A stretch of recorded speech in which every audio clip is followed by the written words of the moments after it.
I look at this bill through the lens of our governor, and I see in this bill really a narrative about Jerry Brown and how he has approached these projects across his career. In 1975, he signed a bill by a former Rules Chairman, Leon Ralph, and that bill provided funding for a as yet to be fully fleshed out project to rebuild the West Wing, and it included expedited procedures because you didn't want to drag out this project and thereby let the expense rise. So this is really vintage Governor Brown, that we should move forward a project of first importance to the public and do it in an expedited way to manage the overall costs.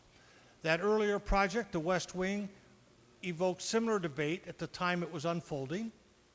And yet, if you, any day you go outside this building, whether on a weekday or the Saturdays, and you just sit down and you watch people approaching this building, walking through this building, this people's house, 30 years later, it continues to move people. What has happened in those 30 years is the blessings of technology. All manner of people who would not have been welcomed at all in that original building have mobility today, motorized wheelchairs, other sorts of things. Yet they come to the people's house today, they have difficulty navigating the corridors. The corridors are jammed up. The bathrooms are not accommodating to those people, which is not right.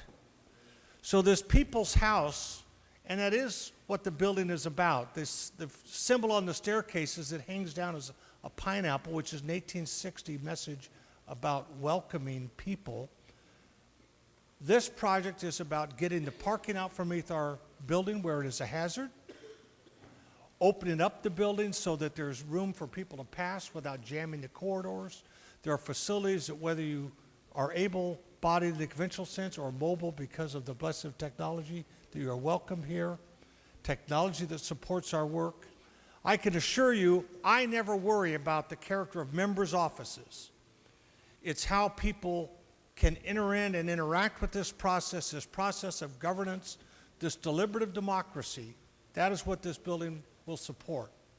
I'm frankly more concerned about offices that will allow our standing committee staff to not be a block away from their chairs, but be back in the building where they will strengthen our policy process. So the final thing I just want to note is sometimes on this floor we feel vexed by the governor, Jerry Brown, very strong governor, outstanding governor. We can sometimes feel we have challenges with this governor, but this annex project was studied, the bricks and mortar building, $550 million for bricks and mortar building. When DGS does their calculation, factored in furnishings, escalating costs, contingencies, other sorts of things, they get up to $755. What's in this bill is cash money. Well, with the budget, we have cash money for that number, $755. But Governor Brown has also provided additional bond financing strictly as an alternative in that same number amount. It's not $1.5 billion. It's $755. But Jerry Brown wants to make sure that this building, which he has authorized, he has pushed, will be built expeditiously, and the funding will be there and not contingent upon the next Chief Executive of California. So I think he has extended himself greatly to facilitate our ability to partner with the executive branch to build a welcoming people's house, and I'm honored to stand in support of this measure.